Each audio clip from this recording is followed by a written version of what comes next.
எப்போதும் சீரும் சிறப்பும் போல சுகமாக வாழ்ந்திருப்பதா வாழும் சொன்னதால் மிக்க சந்தோஷம்.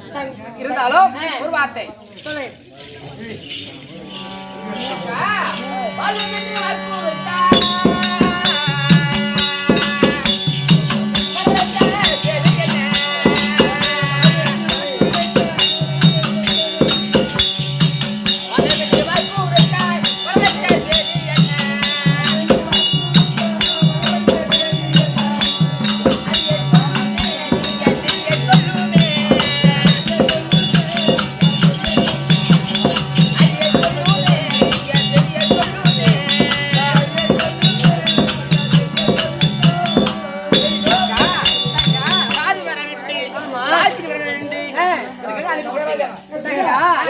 மன்னவரை என்னமோ வரவழைத்தீர்கள். ஆமா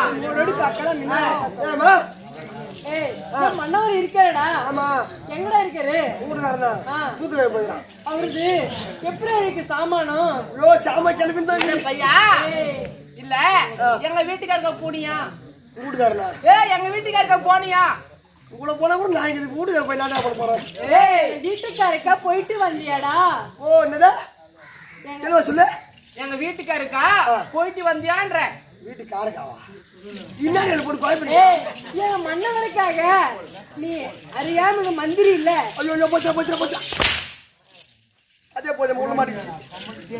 அறியாம மந்திரி இல்ல வியாபாரம் செய்யக்கூடிய நான் போயிட்டு வந்தேன் மன்னவர். வீட்டுக்கார போயிட்டு வந்துட்டேன். போயிட்டு வா காயத்ரி கலைவாணி எல்லாரும் வந்திருக்காங்க. போய் சொல்லுவாயா? போய் சொல்லிட்டு வாயா. என்ன சொல்லுவாயா? சொல்ற போய் சொல்லிட்டு வாங்க. சொல்லிட்டு வரட்டா? ஆமா.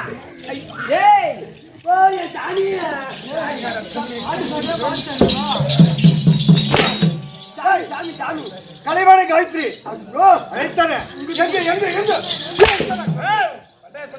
இங்கிருந்து நான் பொண்டாடி போய் கூட்டு கூட்டு போவோம். பொண்டாடி நான் போய் கூட்டு வந்தேன். அப்படி சொல்ற விளக்கம் போய் வந்து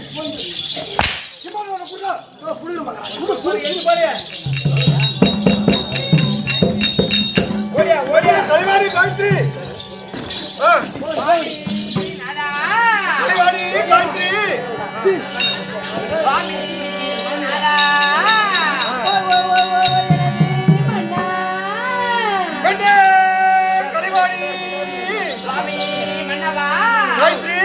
மன்னர் போட்டோம்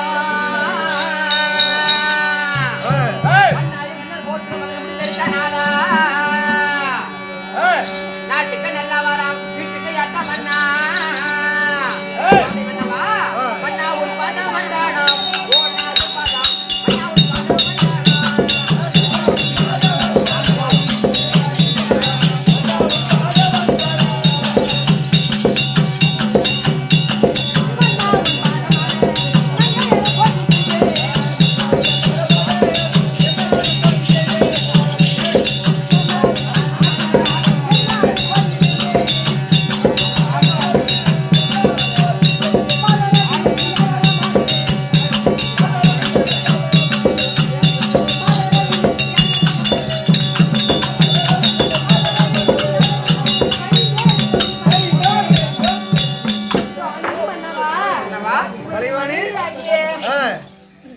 சரஸ்வதி காயத்ரி சொல்லக்கூடிய பன்னீர் அலைக்கலவி பட்டாடைகளை துடைத்து அநேக மலர்களை 108 மலர்களும் பாதத்தை குமித்து அநேக கோடி வந்து கண்ணே கலைவாணி காயத்ரி எப்படி இருக்க வேண்டும் தெரியுமா? அது கல்விக்கார ரசியான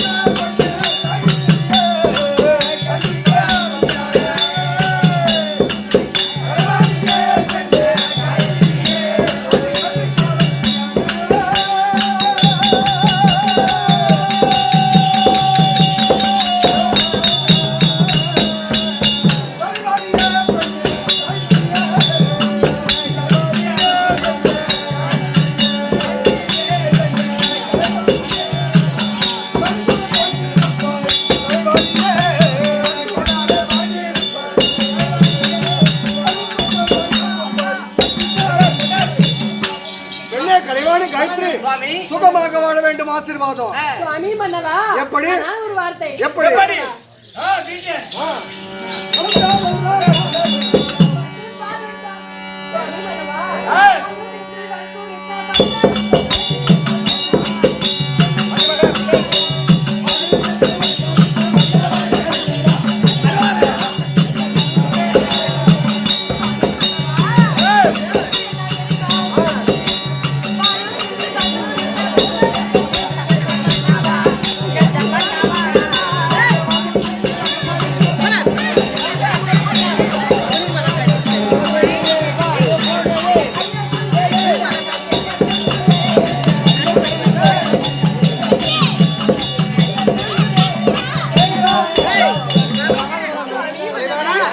காயத்ரி கலைவாணி எதற்காக வரவேற்கிறேன் என்று கேட்கின்றார். எப்படி என்றால் நேற்றைய தினத்து வரைக்கும் அரக்கர் வருவது, சத்தியலோகத்தை அடியோதனம் அடிப்பது, இருவரும் விட்டு ஓடுவது இதுவே வழக்கமாக இருந்தது. இன்றைய தினத்தில் அரக்கர் தொல்லை என்பதே கிடையாது. சதி பதிமாகத்தானே சத்தியலோகத்தை அமர்ந்து சந்தோஷமாக இருக்க வேண்டும்.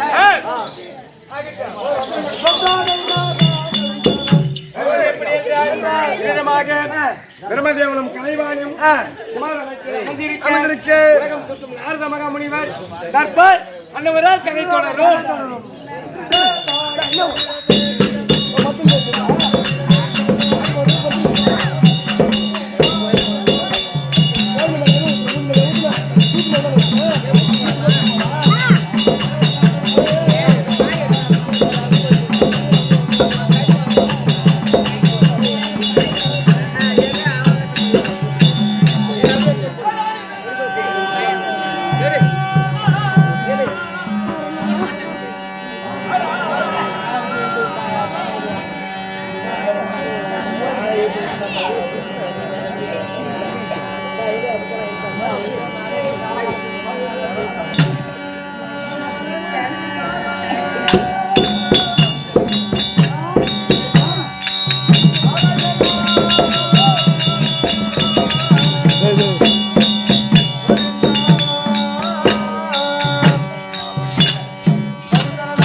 வணக்கம் வணக்கம், நல்லா இரு.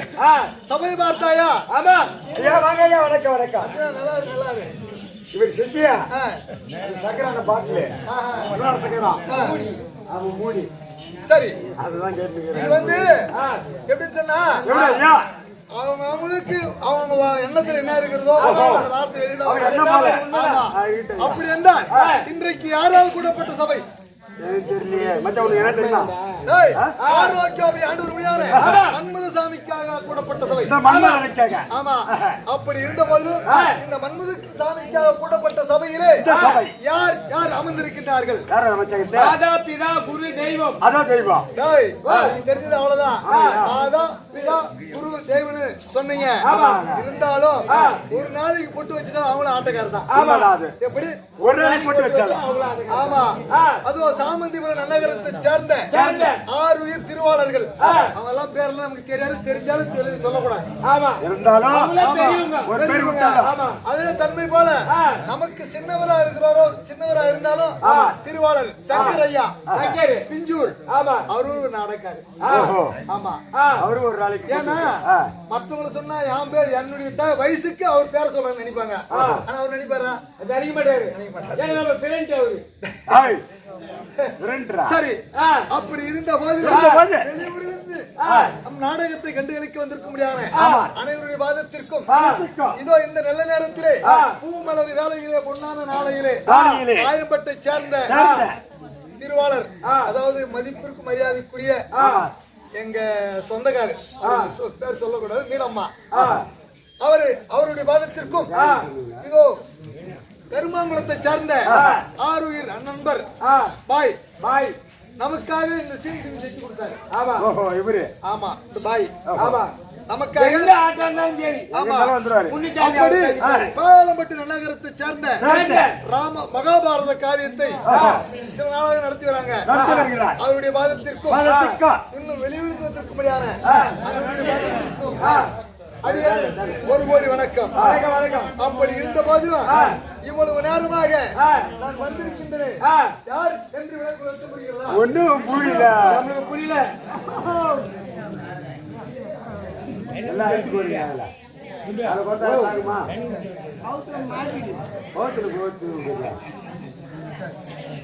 ஐயா, ஒண்ணும் புரியலங்க, நீங்களே சொல்லுங்க. சரி, நான் சொல்றேன்.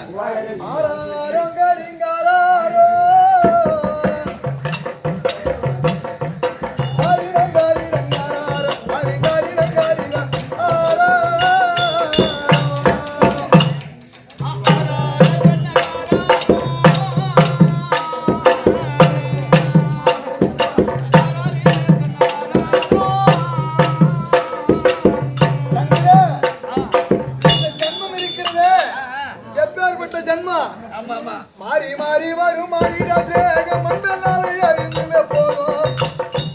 மாறி ஊழலோ நமக்கு நயோகா கடவுள் போல வென்று போகும்.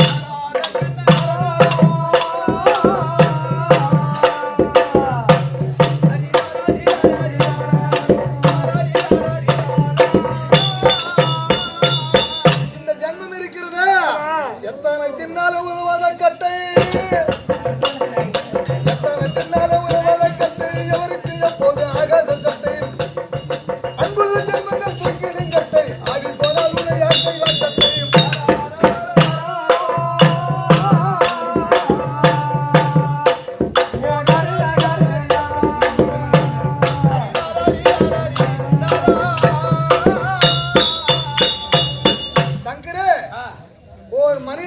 பிறந்து விட்டால் 3 நாள் வாழ்க்கை.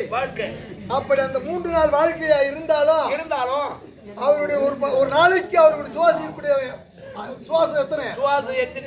21,600 சுவாசம். 21,600 சுவாசம். இரவும் பகலும் இர பொய்வாசம். அப்பா வாரத்தில் அகப்பட்டுக் கொண்டேன், ஐயா எனக்கு கருள் புரிவாயே.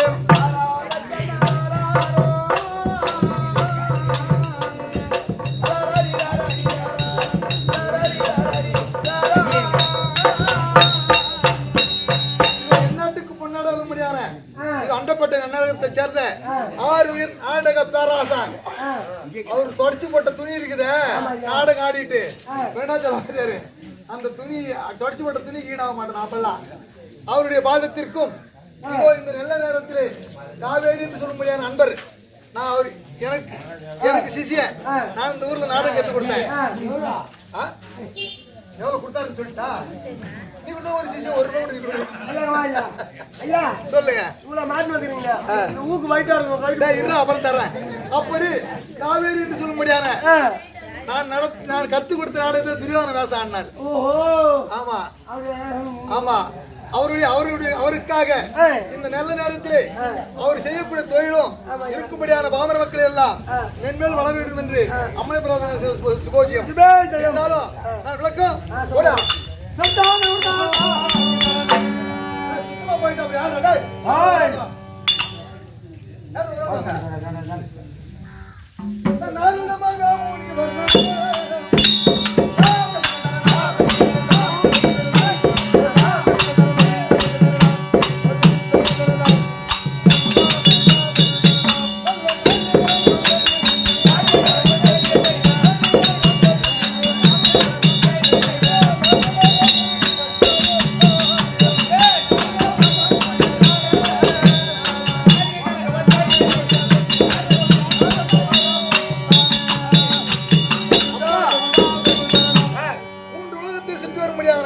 திருலோக சஞ்சாரியாக நாரத மகாமணிவர் என்று தெரியுமா?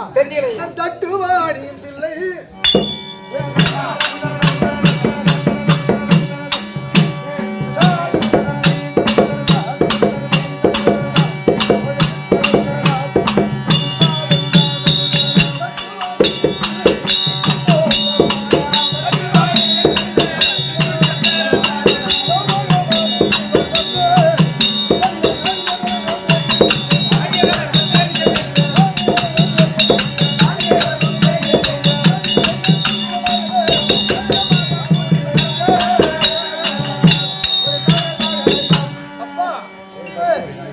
பிள்ளை தாமரை இலையிலே அமர்ந்திருப்பவள் கலைவாணி. அப்படி கலைவாணி குமாரனா இருக்கும்படியான நாரத மகாமணிவர் என்று உனக்கு நான் நாரத மகாமணிவர் மட்டும்தான் உனக்கு தெரியாது. நான் 60 பிள்ளை பெற்றேன்.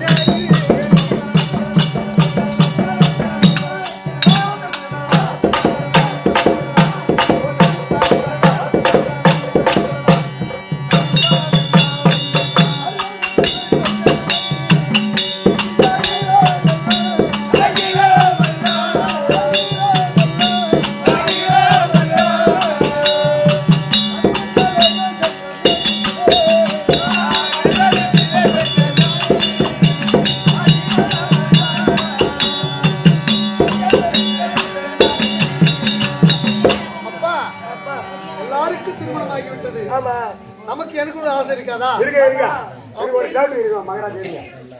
60 பிள்ளை பெற்று சொல்றீங்களே, ஒரு தாயார் வயத்துல எங்க அம்மா வயத்துல 2 பிள்ளை பெற்று எங்க அம்மா ஜென்மமா இருந்தாங்க. சரி, 60 பிள்ளை பெற்று சொல்லியா அது விளக்கம் எனக்கு வேணும். அதாவது எப்படி என்றால் எல்லாரும் திருமணம் செய்து எல்லாரும் குடும்பத்தோடு இருக்கிறாங்களே அப்படின்னு எனக்கு ஒரு ஆசை. உனக்கு ஒரு ஆசை? ஆமா.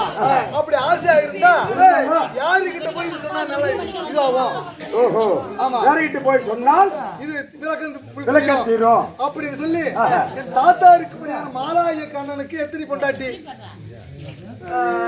12,000 கோபிஸ்திரிகள். சரி, இருந்தாலும் அவர்கிட்ட போயிட்டு தாத்தா தாத்தா எனக்கு ஒரு கல்யாண ஆசை வந்துருச்சு. ஆசை வந்தது, அதனால எனக்கு ஒரு பொண்ணுக்கு பார்த்து திருமணம் அப்படின்னு கேட்டேன். அவரு என்ன பண்ணாரு, சூழ்ச்சி தெரிஞ்சவர் இல்லையா அவரு, குளம் இருக்கிறது அந்த குளத்துல போய் குளிச்சுட்டு சீக்கிரம் ஏறி வந்தீங்கன்னா உனக்கு தகுந்த கல்யாணத்தை பண்ணி வைக்கிறேன் அப்படின்னு சொன்னாரு. நம்ம போய் குளத்துல குளிச்சு மேல வந்தேன்.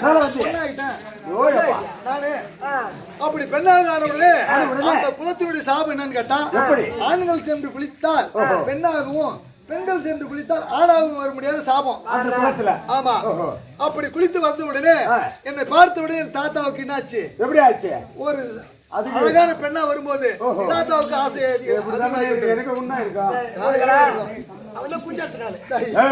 அப்படி இருந்த உடனே பார்த்தார் தாத்தா. தாத்தா தாத்தான்னு சொன்னேன். தாத்தா வரத்துக்கு நான் பாத்துக்கிறேன்னு சொல்லி என்ன சேர்ந்துட்டாரு. ஆமா அப்படி சேர்ந்த உடனே 20 குழந்தை பிறந்து விட்டது. அப்படி 20 குழந்தை பிறந்த உடனே இது யாரிடத்தில் சொன்னால் இதற்கு தகுந்த யோசனை கிடைக்கும் அப்படி என்று நான்மகன் படைத்த பிரம்மதேவனிடத்தில் சென்றேன். அப்படி பிரம்மதேவனிடத்தில் சென்று அவர்கிட்ட கிட்ட போயிட்டு ஆமா அப்படி நான் சொன்னேன். அவரு என்ன பண்ணாரு, உங்க மாமா வரத்தை நான் பாத்துக்கிறேன். அவரு சேர்ந்தா அவருக்கு ஒரு 20 பிறந்துருச்சு. 40 ஆச்சு. ஆமா சரி இருந்தாலும் பரவாயில்ல, யாரிடத்தில் சொல்லலாம் மீண்டும் நமக்கு மோட்சம் கிடைக்கும் அப்படின்னு சொல்லி என் தந்தையாருக்கு முடியாத பிரம்மதேவனிடத்தில் போய் சொன்னேன். போனா கிடைக்கும் அப்படி தெரிவித்துடனே அப்போது வார்த்தை என் தந்தை அவர் இன்னும் சேர அவருக்கு ஒரு 20 பிள்ளை பிறந்துருச்சு. அப்படி அவருக்கு ஒரு 20 பிள்ளை குழந்தை பிறந்தது. சரி இப்படி பிறந்த உடனே யாரிடத்தில் மோட்சம் கிடைக்கும் அவருக்கு மீண்டும் யாருகிட்ட போல மாலாய் கண்ணகிட்ட போறேன். அவர்கிட்ட போனேன். அவரு என்ன பண்ணாரு, மறுபடியும் மீண்டும் வந்தாரு. தாத்தா இங்கே நில்லு அப்படின்னு தெரிவித்தேன். நான் தான் நாரத முனிவர், நீ கொடுத்த சாபத்தினால் இந்த குளத்தில் குளிச்சு வந்தேன் அப்படின்னு சொன்னேன். சரி மீண்டும் போய் அந்த குளத்தில் குளிச்சு அப்படி தெரிவித்த உடனே மீண்டும் குளத்தில் குளிச்சு வந்து ஆண் மகன் ஆயிட்டேன். அப்படி ஆம்பளை ஆன உடனே அவர் சொல்றாரு, தாத்தா எனக்கு மாற்றம் கொடுத்து விட்டாயே, இந்த 60 குழந்தை இருக்கிறது இதற்கு என்ன சாபம், என்ன கொடுக்க போகிறாய் அப்படின்னு சொல்லிட்டு அப்பதான் சொல்றாரு, இந்த 60 குழந்தை 60 வருடங்களாக போக கிடவது.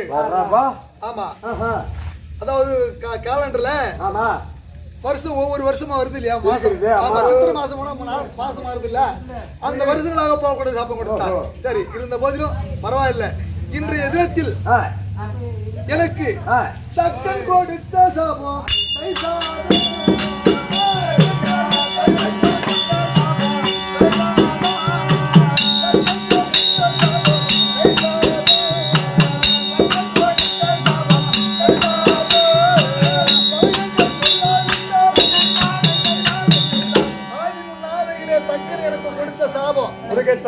ஒரு நாளைக்கு ஒரு கலகம் செய்யாவிட்டால் உன் தலையாகப்பட்டது 16 சுத்தலாக வெடித்துவிடும், வயிறாகப்பட்டது உப்பிவிடும் அப்படி என்று தக்கன் கொடுத்தது சாபம். அப்படி இருந்தாலும் அர்ஜுனா ஐயா இதுதான் நூலு,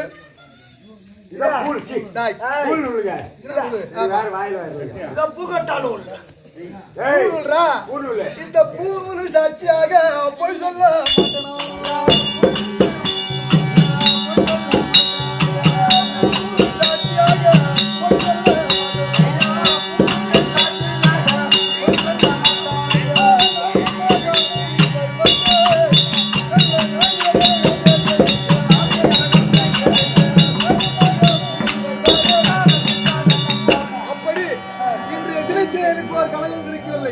அதனால சத்தியலோகம் சென்று என்ன தந்தை தாயார் பார்க்க வேண்டும். அவர் தந்தை தாயார் பார்த்தால் அவர் இடத்தில் ஒரு கலகம் கிடைக்கும். அந்த கலகத்தை ஒரு ஊர்ல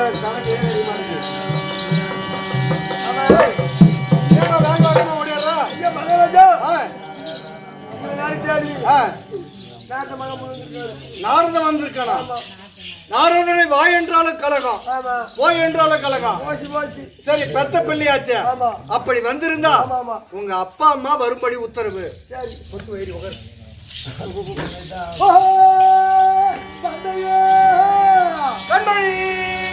நாரதா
பக்கமாக வேண்டும். வந்த காரணம் என்ன? பார்த்து போக வந்து தந்தையே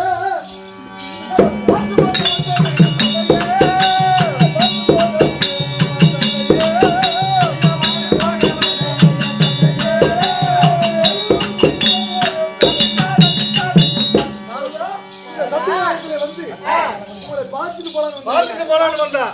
நாரதா பார்த்து போது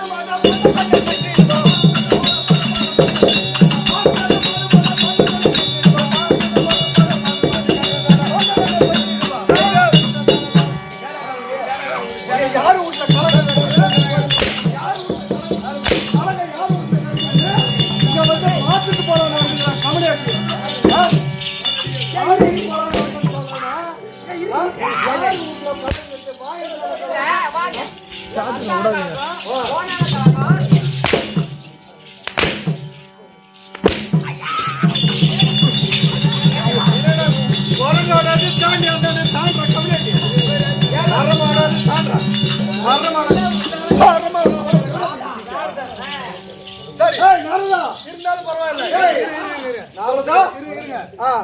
என்ன எத்தனை அடி அடிச்சீங்க?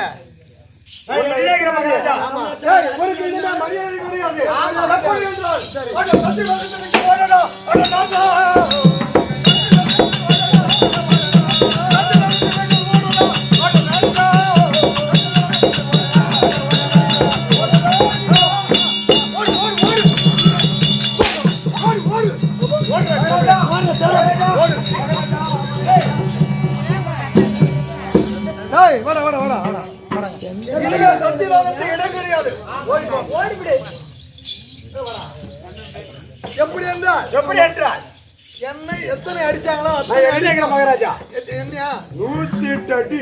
சரி அச்சா பாருங்க அவன் சூத்து நிக்கணும். சரி இருந்த போதிலும் என்னை அடித்த அடிக்காக இப்போது அவங்களை பழி வாங்க வேண்டும். அப்படி என்ன எப்படி பழி வாங்க வேண்டும்? அதோ பத்மாவதி நாட்டை ஆண்டு வரும்படியாக ஆமா பத்மாசுரன் இடத்துல சென்று தகுந்த கலகத்தை செய்ய வேண்டும். ஆமா நீ ஒரு நாளைக்கு கலந்து சொல்லலாம் நல்லா இருக்க மாட்டேங்க. அப்படி அவங்களுக்கு கலகம் தெரிவித்தா மற்ற விஷயம் தெரிவிக்கிறேன். அப்ப அது எப்படி என்றால் நாகப்பட்டவன் பத்தாபுரி நாடு செல்ல அந்த பத்தாபுரி ஆண்டு வரும்படியாக பத்தாபுரி யார் தூத்துக்கு போகுது